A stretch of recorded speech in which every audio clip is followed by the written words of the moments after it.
सुप्रभातम बच्चों। गद्य खंड के अंतर्गत हम पहुंचे हैं चौथे पाठ में। पाठ का नाम है पहलवान की ढोलक। इसके लेखक हैं फणीश्वर नाथ रेणु। तो देखिए,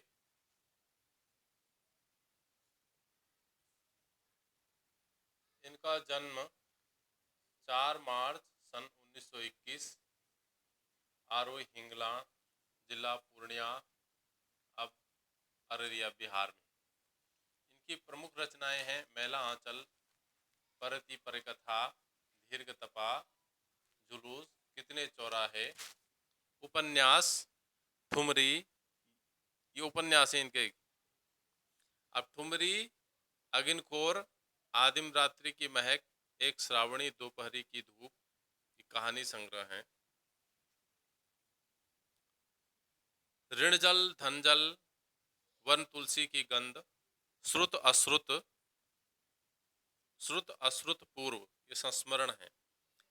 नेपाली क्रांति कथा, ये रिपोर्टाज है, तथा रेणु रचनावली 5 खंडों में समग्र। ठीक है। निबंध है इनके। निधन इनका हुआ 11 अप्रैल सन 1977 पटना में।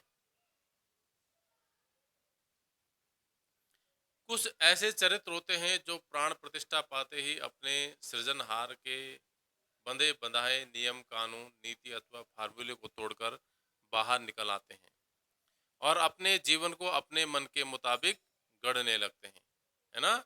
यानी कि अपने जीवन को जो खुद बनाए, खुद संवारे।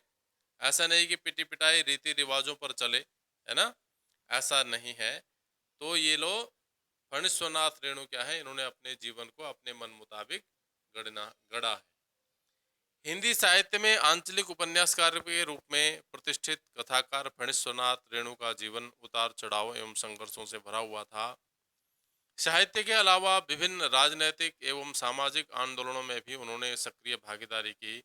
उनकी यह भागीदारी एक ओर देश के निर्माण में सक्रिय रही तो दूसरी ओर रचनात्मक साहित्य को नया तेवर देने में सहायक रही, है ना।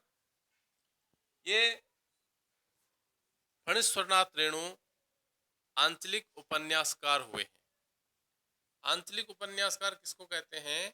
जो एक अंचल विशेष को लेकर के अपने उपन्यास को लिखता है ना। एक तो पूरे देश को लेकर के, पूरे समाज को लेकर के लिखता है, और एक अंचल विशेष को लेकर के जो कथा लिखता है, उपन्यास आदि लिखता है, वो आंचलिक उपन्यासकार कहलाता है ना। तो आंचलिक उपन्यासकारों में फणीश्वरनाथ रेणु का प्रथम स्थान है। ठीक है। तो सन 1954 में उनका बहुचर्चित आंचलिक उपन्यास मैला आंचल प्रकाशित हुआ, जिसने हिंदी उपन्यास को एक नई दिशा दी। हिंदी जगत में आंचलिक उपन्यासों पर विमर्श मैला आंचल से ही प्रारंभ हुआ, है ना। तो मैला आंचल ही पहला उपन्यास था जो आंचलिक उपन्यास कहलाया। ठीक है।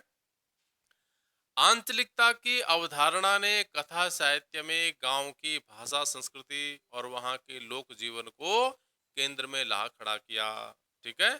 तो उपन्यास में वहां की पूरी संस्कृति आ जाती है, और संस्कृति के अंतर्गत सब कुछ आ जाता है। वहां का खान पान, वहां का रहन सहन, वहां के रीति रिवाज, वहां का पहनावा, ये सारी चीजें संस्कृति के अंतर्गत आ जाती हैं।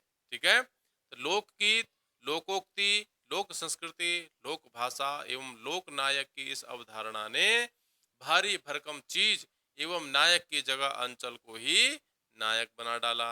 ठीक है। तो एक अंचल विशेष को ही इसमें विशेष रूप से दिखाया गया है। उनकी रचनाओं में अंचल कच्चे और अनगढ़ रूप में ही आता है, इसलिए उनका यह अंचल एक तरफ सस्य श्यामल है तो दूसरी तरफ धूल भरा और मैला भी, है ना। तो ये दोनों का समन्वय किया है यहाँ पर लेखक ने, कि एक तरफ तो वो अंचल क्या है, सस्य श्यामला है। सस्य श्यामल मैंने हरा भरा है, चारों ओर खेती हरी भरी है, वो सस्य श्यामल कहलाती है। तो दूसरी तरफ धूल से भरा मैला भी है ना। तो कहने का मतलब यहाँ पर बताया गया है कि सस्य श्यामल मैंने लोग अच्छे विचार वाले भी हैं, हरे भरे, है ना। तो दूसरी तरफ मैल भरा है लोगों के मन में, है ना, गलत धारणाएं लोगों के मन में बैठी हुई हैं। इस रूप में इसको बताया गया है। ठीक है। तो स्वातंत्रोत्तर भारत में जब सारा विकास शहर केंद्रित होता जा रहा था, ऐसे में रेणु ने अपनी रचनाओं में अंचल की समस्याओं की ओर भी लोगों का ध्यान खींचा, है ना। तो अंचल के माध्यम से लेखक ये भी बताना चाह रहे हैं कि जो विकास शहर तक ही सीमित रह गया था, शहरों में ही विकास होता था, उसका ध्यान उन विकास करने वालों का, उस विकास का क्या है, ध्यान गांव की ओर भी खींचा, अंचल की ओर भी खींचा, है ना। तो उनकी रचनाएं इस अवधारणा को भी पुष्ट करती है कि भाषा की सार्थकता बोली के साहचर्य में ही है। ठीक है। अब यहाँ पर इनका एक इनकी कहानी है, पहलवान की ढोलक। पढ़ोगे तो बहुत आनंद आएगा, बहुत अच्छी कहानी है, इसको पूरा जरूर पढ़िएगा सब लोग। तो देखते हैं यहाँ पर फणीश्वरनाथ रेणु की प्रतिनिधि कहानियों में पहलवान की ढोलक भी शामिल है। ठीक है।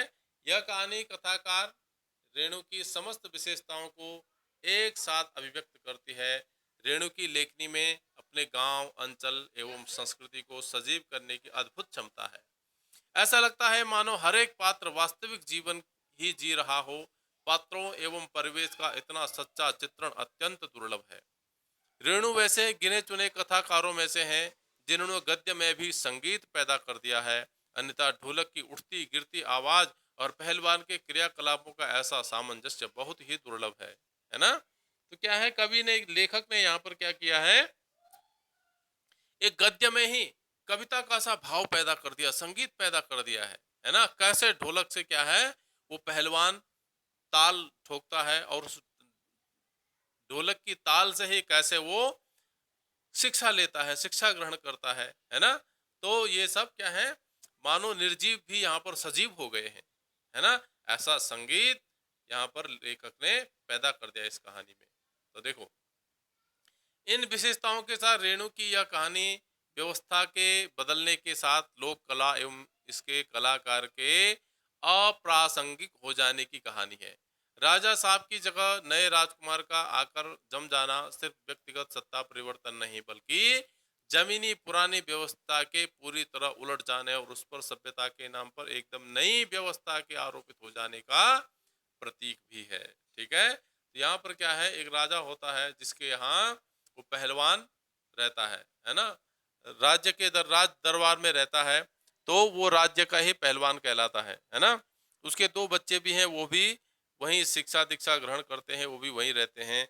लेकिन विदेश से जब राजा का लड़का आता है, सत्ता परिवर्तन होती है, तो वो क्या करता है, जहां पर पहलवानी होती थी वहां पर अब घुड़सवारी होने लगी, है ना। तो वहां पर अब पहलवानी नहीं होती है, तो पहलवान की भी जरूरत नहीं है। तो पहलवान को निकाल देता है, उसके बच्चों को निकाल देता है, अब वो वापस अपने गांव चला जाता है ना। उसका सब कुछ उससे छीन लिया जाता है ना। तो उसका जो राजा का बालक है, वो भी क्या है, पूरे सभ्यता को मानो उसने पूरी व्यवस्था को ही पूरी तरह से उसने पलट दिया है, इसका भी वो प्रतीक है। केवल सत्ता परिवर्तन ही नहीं है, मानो उसने पूरी जमीनी पुरानी व्यवस्था को पूरी तरह से पलटने का भी वो प्रतीक है ना। तो यह भारत पर इंडिया के छा जाने की समस्या है ना। पहले ये भारत था और मानो इस पर इंडिया छा गया है ना। इंडिया में, इंडिया शब्द में वो प्रेम का है जो भारत में है ना। भारत बोलने में जो हृदय में भाव पैदा होता है, जो प्रेम पैदा होता है, वो इंडिया बोलने में कहाँ है। मानो भारत पर इंडिया छा जाने का मतलब भारतीय संस्कृति पर विदेशी संस्कृति छा गई हो, है ना। यही भारत पर इंडिया का छा जाना है। ठीक है। जो लुट्टन पहलवान को लोक कलाकार के आसन से उठाकर पेट भरने के लिए हाय तौबा करने वाली निर्दयता की भूमि पर पटक देती है ना। जो पहलवान क्या है, लोक कलाकार यानी लोक संस्कृति का वो प्रतीक था, और आज वो क्या हो गया है, वो पेट भरने के लिए हाय तौबा कर रहा है ना। अब पेट भरने की के लिए कुछ कमाने की आवश्यकता उसको पड़ रही है ना। अभी तक तो वो राज दरबार का पहलवान था, उसके लिए किसी चीज की कोई कमी नहीं थी, है ना। तो ऐसी स्थिति में गांव की गरीबी पहलवानी जैसे शौक को क्या पालती, है ना। जब बोला उसको एक राज दरबार नहीं पाल पाया, तो अब ये गांव की गरीबी उस पहलवान को क्या पाल पाएगी, है ना। जो यहाँ की पहलवानी है, जो ये संस्कृति है, उसको कैसे बचा पाएगी गांव की गरीब जनता। फिर भी पहलवान जीवट ढोल के बोल में अपने आप को न सिर्फ जिलाए रखता है, बल्कि भूख व महामारी से दम तोड़ रहे गांव को मौत से लड़ने की ताकत भी देते रहता है ना। उस ढोल के माध्यम से गांव में महामारी फैल जाती है, तो उस पहलवान क्या करता है, ढोल बजाता है और लोगों का थोड़ा बहुत मनोरंजन करता है। जो मरते रहते हैं, कम से कम मरते समय उनको थोड़ा सा सुकून मिलता है ना। तो बचा तो वो नहीं नहीं सकता, लेकिन मौत तो उनकी थोड़ी सी आसान कर सकता है। नहीं तो वहां कोई किसी को पूछने वाला नहीं है, गांव में महामारी फैल गई है ना। तो उस महामारी में वो ढोलक बजाता है, लोगों का थोड़ा सा मनोरंजन करता है ना। तो थोड़ा लोग क्या है, थोड़ा सुकून से मर सके, है ना। कहानी के अंत में भूख महामारी की शक्ल में आए मौत के षड्यंत्र जब अजय लुट्टन की भूरी भरी पूरी पहलवानी को फटे ढोल के पोल में बदल देते हैं, तो इस करुणा त्रासदी में लुट्टन हमारे सामने कई सवाल छोड़ जाता है। वह पोल पुरानी व्यवस्था की है या नई व्यवस्था की, क्या कला की प्रासंगिकता व्यवस्था के मुखापेक्षी है, अथवा उसका कोई स्वतंत्र मूल्य भी है। मनुष्यता की साधना और जीवन सौंदर्य के लिए लोक कलाओं को प्रासंगिक बनाए रखने हेतु हमारी क्या भूमिका हो सकती है। निश्चय ही यह पाठ हमारे मन में कई ऐसे प्रश्न छोड़ जाता है ना। इस तरह के कई प्रश्न छोड़ जाता है कि ऐसी परिस्थिति में हमारी क्या भूमिका हो सकती है ना। हाँ, तो ये इसकी जीवनी है, इसको सुन ले ध्यान से। तो अगली वीडियो में हम इस कहानी का सार पढ़ेंगे, तो आप लोग कहानी को एक बार जरूर पढ़ें, ठीक है। तो आज के लिए इतना ही। कुछ प्रश्नोत्तर देता हूँ, उनको लिख लें और इस वीडियो को ध्यान से सुन लें, समझने की कोशिश करें। तब तक के लिए इतना ही।